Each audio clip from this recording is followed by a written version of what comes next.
बीड जिल्ह्यामध्ये यावर्षी भूजल सर्वेक्षण आणि विकास यंत्रणेमार्फत आपण सप्टेंबर 2025 रोजीच्या ज्या काही आपल्या निरीक्षण विहिरीच्या नोंदी आहेत, म्हणजे आपण पाणी पातळी आहेत या तपासल्या असता तर आपल्याला असं लक्षात येते की गेल्या 5 वर्षाच्या सरासरीच्या तुलनेत साधारणतः एकंदरीत 1.75 मीटरनी पाणी पातळीमध्ये वाढ झालेली आहे.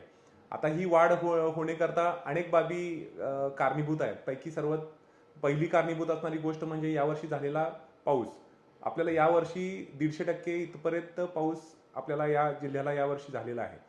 तसेच आपल्याकडे काही मंडळांमध्ये अतिवृष्टी सुद्धा झालेली आहे. तर पाऊस ही चांगला झालेला आहे. त्यानंतर आपण एकंदरीत बघाल की जो पावसाचा कालावधी राहिलेला आहे यावर्षी हा एकंदरीत जास्त असल्या कारणाने आपल्याला जास्त वेळ पावसाला या ठिकाणी रिचार्ज होण्यात, जो काही आपल्याला पाऊस झालेला आहे त्या पाण्याला रिचार्ज होण्याकरता वेळ मिळाला. मग त्याच्यामुळे आपल्याला एकंदरीत पाण्यामध्ये वाढ झालेली दिसते. त्याच्यासोबतच जर एकंदरीत बघाल गेल्या 2 वर्षांमध्ये अनेक विभागांमार्फत अनेक योजनांच्या अंतर्गत आपल्याकडे पाणी अडवण्याच्या, पाणी साठवण्याच्या उपाययोजना राबवल्या गेल्या, जशी की जलयुक्त शिवार असेल किंवा जलजीवन मिशन अंतर्गत स्त्रोत बळकटीकरण असेल. याच्यामुळे सुद्धा आपल्याला एकंदरीत लक्षात येते की या पाणी पातळीमध्ये जी वाढ झालेली आहे त्याच्यामध्ये आपल्याला बदल या ठिकाणी यावर्षी समानधारक आपल्याला यावर्षी आपल्याला बघायला मिळाला. कोणते तालुके असे स्पेसिफिक जिथे दुष्काळ जास्त ओळखला जातो तिथे चांगलं पाणी पातळी वाढली? एकंदरीत बीड जिल्ह्याचा जरी आपण अभ्यास केला तर आपल्याला लक्षात येते की जो आपल्याकडचा असणारा जो पश्चिमेकडचा भाग आहे जिल्ह्याच्या, म्हणजे जसं म्हणाल की आष्टी असेल, पाटोदा असेल, शिरूर असेल आणि गेवराईचा भाग, इव्हन बीडचा काही भाग, यामध्ये आपल्याला वारंवार टंचाई किंवा त्या ठिकाणी पाण्याची स्केर्सिटी आपल्याला बघायला मिळते. तर यावर्षी आपल्याला त्या ठिकाणी म्हणजे ह्या जे 3-4 तालुके आहेत या ठिकाणी अतिशय चांगल्या पद्धतीनं वाढ झालेली आढळते. आष्टीमध्ये म्हणाल तर साधारणतः 3 मीटरनी आपल्याला पाणी पातळीमध्ये वाढ झालेली आहे. शिरूरमध्ये सुद्धा 3.30 मीटरनी वाढ झालेली आहे.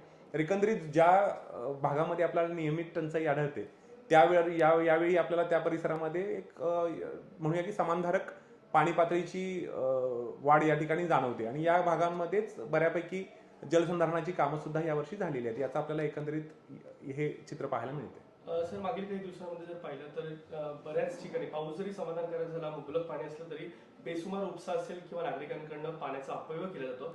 त्यामुळे काय नेमकं तुमचं आवाहन असणार आहे या सगळ्यांना? हां, नक्कीच. ॲक्च्युली यावर्षी आपल्याला निसर्गानं चांगल्या पद्धतीनं साथ दिलेली आहे.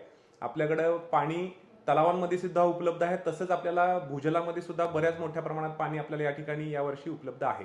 तर माझं एक आवाहन म्हणूया की आपल्या जनतेला असणार आहे किंवा शेतकऱ्यांना असणार आहे की आपला जो हा काही पाणी आपल्याकडे आज हे उपलब्ध आहे याचा जर आपण नियमितपणे वापर केला तर आपल्याला हे पाणी यावर्षी प्लस आपल्याला येणारं जे आपलं पुढचं वर्ष आहे या कालावधीकरता सुद्धा हे आपल्याला उपलब्ध होऊ शकेल.